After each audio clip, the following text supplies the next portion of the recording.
मदद कीजिए, हमें बचा लीजिए, हमें यहां से निकालिए। बंगाल की खाड़ी के बीचों बीच से आया यह आखिरी संदेश था, या सिर्फ एक खौफनाक सन्नाटा। जरा कल्पना कीजिए, रात का वक्त है, चारों तरफ मील तक सिर्फ गहरा काला पानी है, और अचानक 1700 टन लोहे से लदा एक विशालकाय जहाज समंदर की गहराई में समाने लगता है। ओडिशा के पारादीप से चीन के लिए निकला पनामा का जहाज MV ओशन विनर अब एक रहस्य बन चुका है। 24 लोग सवार थे, लेकिन अब सिर्फ 22 का इंतजार है। क्या वो अब भी जिंदा हैं? आज की इस वीडियो में हम खोलेंगे उस खौफनाक हादसे की पूरी फाइल। समंदर की उफनती लहरों के बीच जब कोई बड़ा जहाज बिना किसी बड़ी चेतावनी के अचानक गायब हो जाता है, तो यह पूरी दुनिया के लिए एक बड़ा सवाल खड़ा कर देता है। आखिर उस रात ऐसा क्या हुआ जिसने इतने बड़े जहाज को जलसमाधि लेने पर मजबूर कर दिया? आइए इस पूरे घटनाक्रम को करीब से समझते हैं। सफर की शुरुआत, पारादीप से चीन का रास्ता। यह पूरी कहानी शुरू होती है 20 अगस्त की रात 10:30 बजे से। ओडिशा का पारादीप पोर्ट, जो भारत के सबसे व्यस्त और महत्वपूर्ण बंदरगाहों में से एक है, वहां हलचल बहुत तेज थी। MV ओशन विनर नाम का एक विशालकाय मालवाहक जहाज अपनी नई यात्रा पर निकलने के लिए पूरी तरह से तैयार खड़ा था। इस जहाज पर 1700 टन आयरन ओर फाइन यानी लोहे का अयस्क लदा हुआ था। इस जहाज की मंजिल बहुत लंबी थी। पहले इसे सिंगापुर पहुंचना था और फिर वहां से आगे बढ़ते हुए चीन की तरफ जाना था। शुरुआती समय में सब कुछ बिल्कुल सामान्य था। मौसम साफ था, जहाज के इंजन सही तरीके से काम कर रहे थे और चालक दल के सदस्य भी अपने कामों में व्यस्त थे।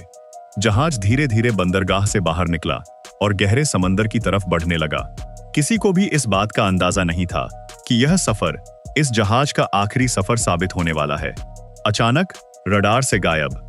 जब सन्नाटा छा गया, जहाज अपनी सामान्य गति से लगातार आगे बढ़ रहा था, लेकिन जैसे ही यह भारतीय तट से लगभग 230 समुद्री मील यानी नॉटिकल माइल्स दूर पहुंचा, अचानक सब कुछ बदल गया। रडार स्क्रीन पर जो ब्लिप इस जहाज की मौजूदगी को दिखा रही थी, वह अचानक गायब हो गई। जहाज का संपर्क हर तरफ से पूरी तरह से टूट चुका था। ना तो कोई रेडियो सिग्नल काम कर रहा था और ना ही कोई सैटेलाइट संपर्क हो पा रहा था। पारादीप पोर्ट अथॉरिटी से लेकर दिल्ली के जहाजरानी विभाग तक हड़कंप मच गया। एक ऐसा जहाज जिस पर 24 लोगों की जिंदगियां टिकी थीं, वह अचानक बिना किसी बड़ी चेतावनी के गायब हो गया। समंदर के उस हिस्से में अचानक छाए इस सन्नाटे ने सबको हैरान कर दिया। आखिर इतने आधुनिक सुरक्षा उपकरणों से लैस जहाज एक झटके में कैसे गायब हो सकता है? यह सवाल सबके मन में उठ रहा था। कौन थे वो 24 लोग? परिवारों का दर्द। इस जहाज पर जो 24 क्रू मेंबर्स सवार थे, उनकी पहचान और राष्ट्रीयता की जानकारी जब सामने आई, तो इसने अंतरराष्ट्रीय स्तर पर हलचल पैदा कर दी। इस जहाज पर अलग अलग देशों के नागरिक काम कर रहे थे। इनमें 20 चीनी नागरिक थे, 3 म्यांमार के नागरिक थे और एक बांग्लादेशी नागरिक शामिल था। जरा सोचिए, उन परिवारों पर इस वक्त क्या गुजर रही होगी जिन्हें अचानक यह खबर मिली कि उनका बेटा, उनका भाई या उनका पति गहरे समंदर के बीच कहीं लापता हो चुका है। क्या उन्हें लाइफ जैकेट पहनने का पर्याप्त वक्त मिला होगा? क्या वे लाइफ बोट तक सुरक्षित पहुंच पाए होंगे? यह कुछ ऐसे सवाल हैं जिनका जवाब फिलहाल किसी के पास नहीं है। परिवारों की आंखें अब भी समंदर की तरफ लगी हुई हैं, इस उम्मीद में कि शायद कोई अच्छी खबर सुनने को मिल जाए। Rescue operation, Indian coast guard का महाअभियान। जैसे ही इस हादसे का डिस्ट्रेस अलर्ट मिला, भारतीय सुरक्षा बलों ने बिना कोई समय गंवाए मोर्चा संभाल लिया। इंडियन कोस्ट गार्ड यानी भारतीय तटरक्षक बल और भारतीय नौसेना तुरंत हरकत में आ गए। पारादीप यूनिट के DIG संजय नेगी ने इस पूरे मामले की गंभीरता को देखते हुए तुरंत बड़े कदम उठाए। अंडमान और निकोबार की मिस्टर CC यानी maritime rescue coordination centre Shri Vijayapuram unit को इस पूरे रेस्क्यू ऑपरेशन की कमान सौंपी गई। यह यूनिट समंदर में होने वाले हादसों पर नजर रखने और तुरंत राहत पहुंचाने के लिए विशेष रूप से काम करती है। जब कोई जहाज डूबने की स्थिति में होता है, तो वह एक विशेष प्रकार का इमरजेंसी सिग्नल भेजता है, जिसे डिस्ट्रेस अलर्ट कहा जाता है। जैसे ही यह संदेश श्री विजयपुरम यूनिट को मिला, वहां मौजूद अधिकारियों ने तुरंत एक्शन प्लान तैयार किया और राहत बचाव कार्य शुरू कर दिया। हवा से लेकर पानी के अंदर तक खोजबीन करने के लिए विशेष तकनीकों का इस्तेमाल किया जा रहा है। इंडियन कोस्ट गार्ड के टोही विमान डॉर्नियर ने आसमान से समंदर के हर एक हिस्से पर पैनी नजर बना रखी है। यह विमान बेहद कम ऊंचाई पर उड़कर भी पानी की सतह पर तैर रही छोटी से छोटी चीज को कैमरे में कैद कर सकता है। इसके साथ ही कोस्ट गार्ड के जहाजों पर मौजूद उन्नत सोनार सिस्टम और थर्मल इमेजिंग कैमरों की मदद ली जा रही है। रात के समय जब आंखों से देखना नामुमकिन होता है, तब ये थर्मल कैमरे इंसानी शरीर के तापमान को भांपकर उनकी स्थिति का पता लगा सकते हैं। डीआईजी संजय नेगी की देखरेख में चल रहा यह ऑपरेशन बेहद व्यवस्थित तरीके से आगे बढ़ रहा है। एमटी एसोपोस का चमत्कार, मौत के मुंह से वापसी। इस पूरे अंधेरे और संकट के बीच अचानक एक उम्मीद की किरण दिखाई दी। अंतरराष्ट्रीय नियमों के तहत इंटरनेशनल सेफ्टी नेट यानी ISN के जरिए उस इलाके से गुजरने वाले सभी जहाजों को एक इमरजेंसी अलर्ट भेजा गया था। इसी दौरान उस क्षेत्र के नजदीक से गुजर रहे एक अन्य जहाज एमटी एसोपोस ने वह चमत्कार कर दिखाया जिसका सबको बेसब्री से इंतजार था। उफनती लहरों के बीच संघर्ष करते हुए एमटी एसोपोस के क्रू ने दूर एक लाइफ राफ्ट को तैरते हुए देखा। बिना कोई वक्त गंवाए वे मदद के लिए आगे बढ़े और समंदर की भयानक लहरों के बीच से 2 क्रू मेंबर्स को सुरक्षित बाहर निकाल लिया। यह दोनों लोग मौत के मुंह से वापस लौटे थे। इन 2 लोगों के जिंदा बचने से यह उम्मीद जाग गई कि शायद बाकी लोग भी कहीं सुरक्षित हो सकते हैं। लेकिन बड़ा सवाल यह था कि बाकी 22 लोग कहां हैं? आखिर कैसे डूबा इतना बड़ा जहाज? संभावित कारण अब सबसे बड़ा सवाल यह उठता है कि इतना बड़ा और मजबूत जहाज आखिर डूबा कैसे? इसके पीछे कई बड़े कारण हो सकते हैं। पहला और सबसे बड़ा कारण माना जा रहा है भारी बोझ और मौसम का मिजाज। 1700 टन आयरन ओर फाइन का भारी वजन और समंदर की उग्र लहरों के आपसी टकराव ने शायद जहाज का संतुलन बिगाड़ दिया हो। दूसरा कारण तकनीकी खामी भी हो सकता है। क्या अचानक जहाज का मुख्य इंजन फेल हो गया था या फिर जहाज के मुख्य ढांचे में कोई दरार आ गई थी जिसके कारण पानी तेजी से अंदर भरने लगा। तीसरा बड़ा कारण है वह समुद्री इलाका जहां यह हादसा हुआ। वहां पानी की गहराई हजारों फीट है। इतनी अधिक गहराई में समंदर का दबाव बहुत ज्यादा होता है और अगर एक बार पानी जहाज के अंदर प्रवेश कर जाए तो उसे डूबने में कुछ ही मिनट लगते हैं। समंदर की गहराई में काम करने वाले बड़े जहाजों का ढांचा लोहे की बड़ी प्लेटों को जोड़कर बनाया जाता है।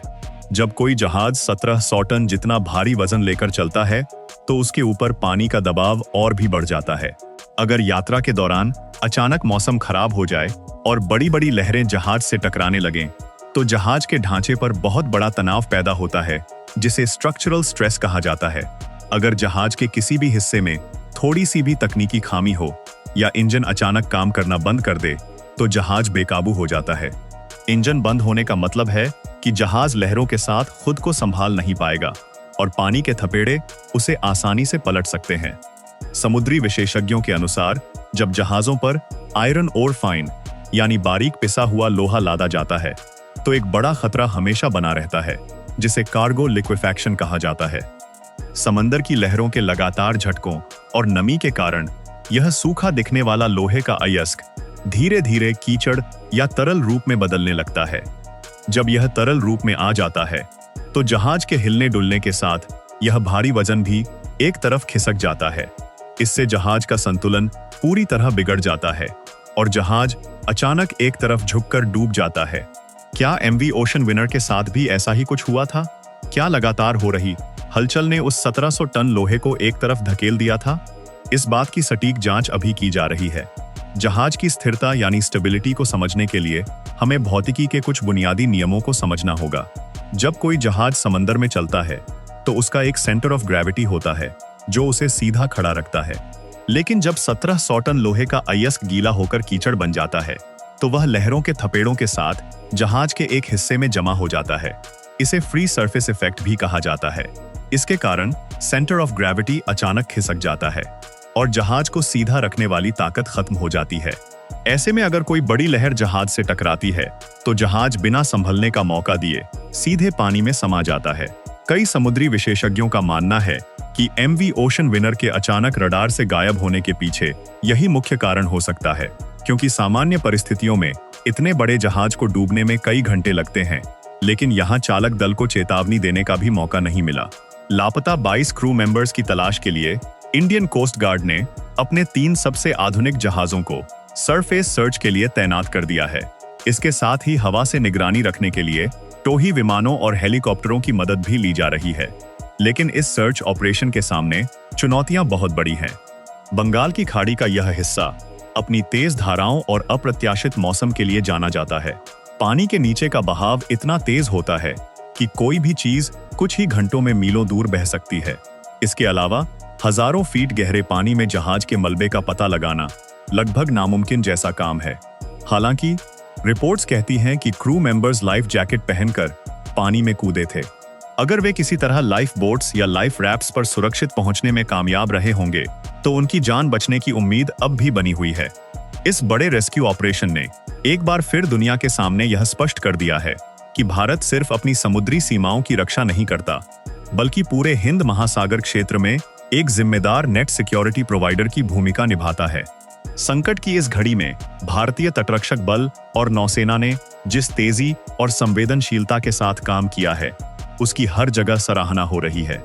लापता लोगों में चाहे चीनी नागरिक हों, म्यांमार के हों या बांग्लादेश के, भारतीय जांबाज हर एक बेशकीमती जान को बचाने के लिए अपनी पूरी ताकत लगा रहे हैं। समंदर की लहरों के बीच इंसानी जिंदगी की रक्षा करना ही भारतीय तटरक्षक बल का मुख्य कर्तव्य है और वे इसे पूरी निष्ठा से निभा रहे हैं। इंडियन कोस्ट गार्ड के बेड़े में शामिल अत्याधुनिक जहाज ऐसे ही मुश्किल समय में काम आने वाले विशेष उपकरणों से लैस होते हैं। इनमें हाईटेक रडार, इंफ्रारेड कैमरे और समंदर की सतह को खंगालने वाले विशेष सेंसर्स लगे होते हैं। ये सेंसर्स रात के घने अंधेरे में भी पानी की सतह पर तैरती हुई किसी भी छोटी से छोटी चीज को आसानी से ढूंढ सकते हैं। भारतीय तटरक्षक बल के जवान दिन रात बिना थके इस तलाश में जुटे हुए हैं। उनका एक ही लक्ष्य है कि जल्द से जल्द उन 22 लापता लोगों का पता लगाया जा सके। उम्मीद की किरण, क्या बाकी 22 लोग सुरक्षित हैं? वक्त बहुत तेजी से निकल रहा है। समंदर में हर बीतता हुआ मिनट लापता लोगों की जिंदगी के लिए एक बड़ी चुनौती बनकर खड़ा है। लेकिन जब तक तलाश जारी है, तब तक उम्मीद का दामन नहीं छोड़ा जा सकता। क्या भारतीय जांबाज उन लापता 22 लोगों तक समय रहते पहुंच पाएंगे? क्या यह भयानक हादसा किसी बड़ी सूझबूझ से टाला जा सकता था? समंदर की लहरों के नीचे छिपे इन अनगिनत सवालों के जवाब अब सिर्फ वक्त ही दे सकता है। हमें उम्मीद है कि जल्द ही कोई अच्छी खबर सामने आएगी और लापता लोगों को सुरक्षित बचा लिया जाएगा। इस पूरे रेस्क्यू ऑपरेशन और इस बड़े हादसे के बारे में आपकी क्या राय है? हमें नीचे कमेंट सेक्शन में जरूर बताएं।